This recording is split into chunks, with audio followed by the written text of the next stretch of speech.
வணக்கம். திசைகளின் 5 மணி செய்திகள். இந்தியாவிற்கும் பாகிஸ்தானுக்கும் இடையிலான போரை தடுத்து நிறுத்த உதவி செய்ய தயார் என்று அமெரிக்கா இன்று அறிவித்துள்ளது. இந்தியாவிற்கும் பாகிஸ்தானுக்கும் இடையிலான மோதலை தணிப்பதற்கு தேவையான வழியை இந்தியா கண்டறிய வேண்டும் என்று அமெரிக்கா தெரிவித்துள்ளது. காஷ்மீர் பஹல்காம் தாக்குதலை தொடர்ந்து இந்தியா பாகிஸ்தான் இடையே மோதல் போக்கு அதிகரித்துள்ளது. இரு நாடுகளும் மாறி மாறி தாக்கி வருகின்றன. குறிப்பாக பாகிஸ்தான் ராணுவ தளவாடங்கள் மீது இந்தியா தொடர்ந்து தாக்குதல் நடத்தியுள்ளது. இரு நாடுகளும் தாக்குதலை நிறுத்தி எல்லையில் அமைதியை உறுதி செய்ய வேண்டும் என்று அமெரிக்கா, பிரிட்டன் உள்ளிட்ட நாடுகள் வலியுறுத்தி வருகின்றன. இந்நிலையில் அமெரிக்க வெளியுறவுத்துறை அமைச்சர் மார்க்கோ ரூபியோ இந்திய வெளியுறவுத்துறை அமைச்சர் ஜெய்சங்கரிடம் அவசரமாக தொலைபேசியில் பேசியுள்ளார். போர் தொடர்பில் இந்தியாவின் நிலைப்பாட்டை கேட்டறிந்துள்ளார். இரு நாடுகளுக்கும் இடையில் பிரச்சினைகளை சரி செய்து அமைதியை நிலைநாட்டுவதற்கு தேவையான உதவிகளை செய்ய அமெரிக்கா தயாராக இருப்பதாக மார்க்கோ ரூபியோ கூறினார். முன்னதாக அமெரிக்க வெளியுறவுத்துறை அமைச்சர் மார்க்கோ ரூபியோ பாகிஸ்தான் ராணுவ தளபதி அசீம் முனீருடன் தொலைபேசியில் பேசினார். அப்போது இரு நாடுகளுக்கு இடையிலான பதற்றமான சூழலை தவிர்க்க தேவையான உதவிகளை செய்ய தயாராக இருப்பதாக தெரிவித்துள்ளார். அமெரிக்க வெளியுறவுத்துறை அமைச்சர் மார்க்கோ ரூபியோ தம்மிடம் பேசியதை இந்திய வெளியுறவுத்துறை அமைச்சர் ஜெய்சங்கர் இன்று பிற்பகலில் உறுதிப்படுத்தியுள்ளார். தற்போது இந்தியா மற்றும் பாகிஸ்தானில் இருக்கும் மலேசியர்கள், குறிப்பாக மாணவர்கள், அங்குள்ள மலேசிய தூதரகங்களுடன் தொடர்பு கொள்ளுமாறு வெளியுறவு அமைச்சர் டத்தோ ஸ்ரீ முகமது அசான் கேட்டுக்கொண்டார். ஆபத்து அவசர வேளைகளில் ஏதாவது உதவி கோருவதற்கு சம்பந்தப்பட்ட நாடுகளில் உள்ள மலேசியர்கள் தங்களின் முழு விவரங்களையும் நமது தூதரகங்களிடம் வழங்குமாறு முகமது அசான் வலியுறுத்தினார்.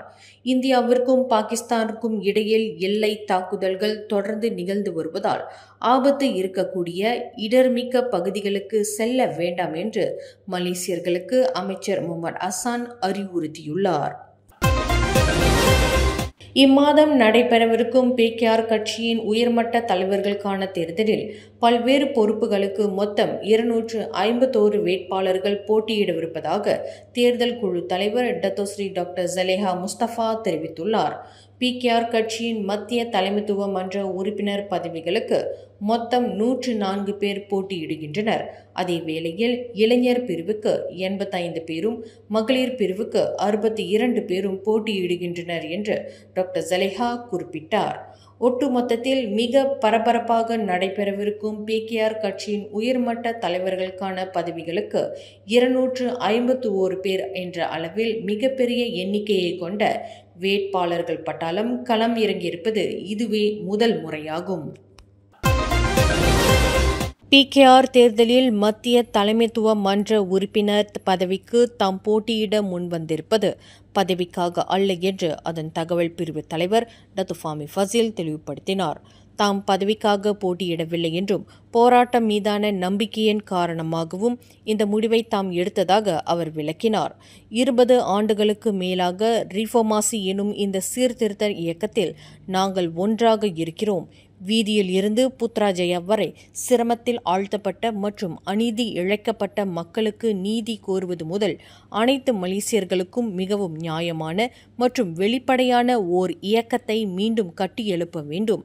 அந்த முயற்சியின் ஒரு பகுதியாகவே PKR கட்சியின் மத்திய தலைமைத்துவ மன்ற உறுப்பினர் பொறுப்புக்கு தாம் போட்டியிடுவதாக தொடர்புத்துறை அமைச்சரான டத்து ஃபாமி ஃபசில் தெரிவித்தார். PKR வெறும் ஒரு அரசியல் கட்சி மட்டுமல்ல, கொள்கை அடிப்படையில் சீர்திருத்தத்திற்கான ஒரு தளம் என்றும் டத்து ஃபாமி நம்பிக்கை தெரிவித்தார்.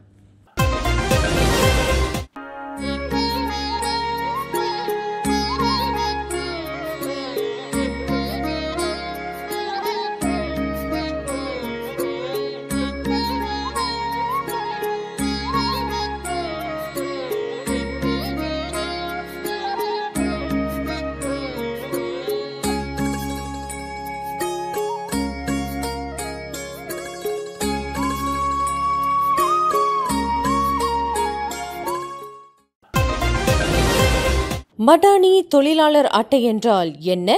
மலேசியா முழுவதும் 100க்கும் மேற்பட்ட வியூக கூட்டு சகாக்களின் நிறுவனங்களில் 30 விழுக்காடு வரை பல்வேறு தள்ளுபடிகளை வழங்கும் பதிவு செய்யப்பட்ட தொழிற்சங்க உறுப்பினர்களுக்கான பிரத்யேக டிஜிட்டல் அட்டையாகும். என்னென்ன நன்மைகள்? பொருட்கள் மற்றும் சேவைகளுக்கு கட்டண தள்ளுபடிகள், பல்பொருள் அங்காடிகள், ஆடை, உணவு, பயணம் மற்றும் தங்குமிடத்தில் பயன்படுத்தக்கூடியது.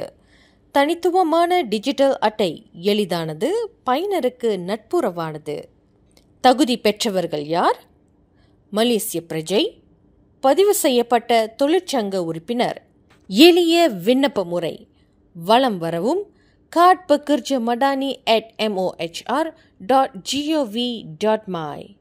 உள்ளீடு இப்போது விண்ணப்பிக்கவும் என்பதை கிளிக் செய்யவும். தகவலை நிரப்பவும், விண்ணப்பத்தை சமர்ப்பிக்கவும்.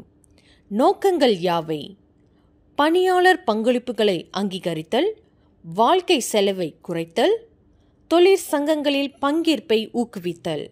நீங்கள் ஒரு பெற்றோராக இருந்தால் தயவு செய்து காட் பக்கர்ஜ மடானி @mohr.gov.my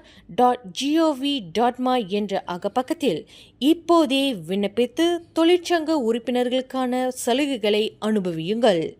மேல் விவரங்களுக்கு காட் பக்கர்ஜ மடானி @mohr.gov.my எனும் அகப்பக்கத்தை வலம் வாருங்கள். 50க்கும் மேற்பட்ட திரை நட்சத்திரங்கள் ஒன்று கூடும் மாபெரும் விழா 17th Annual Edison Awards Penang spice அரினாவில் மே 17 மாலை 5 மணிக்கு. குடும்பத்தோடு வாங்க, கொண்டாட்டத்தோடு போங்க. உடனே டிக்கெட் புக் பண்ண மை டிக்கெட் ஏசியாவை விசிட் பண்ணுங்க.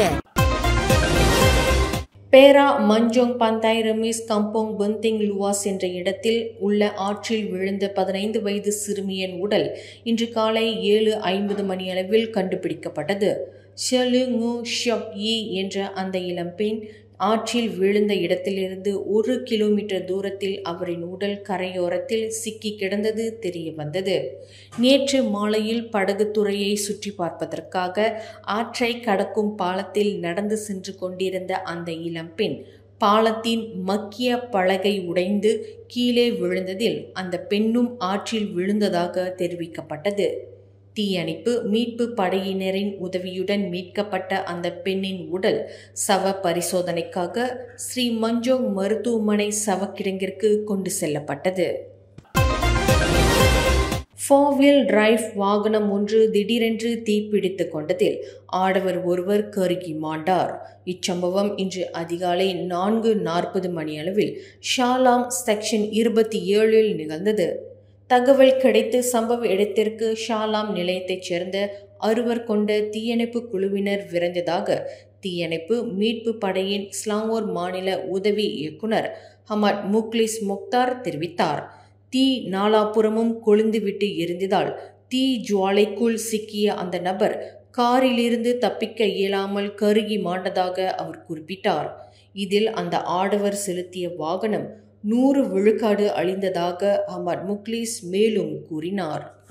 மேலும் செய்திகளை தெரிந்து கொள்ள கீழே இருக்கும் பெல் பட்டனை அழுத்துங்கள். உங்கள் மகிழ்ச்சியை வெளிப்படுத்த லைக் மற்றும் ஷேர் செய்யுங்கள். தொடர்ந்து திசைகளோடு இணைந்திருக்க சப்ஸ்கிரைப் செய்யுங்கள்.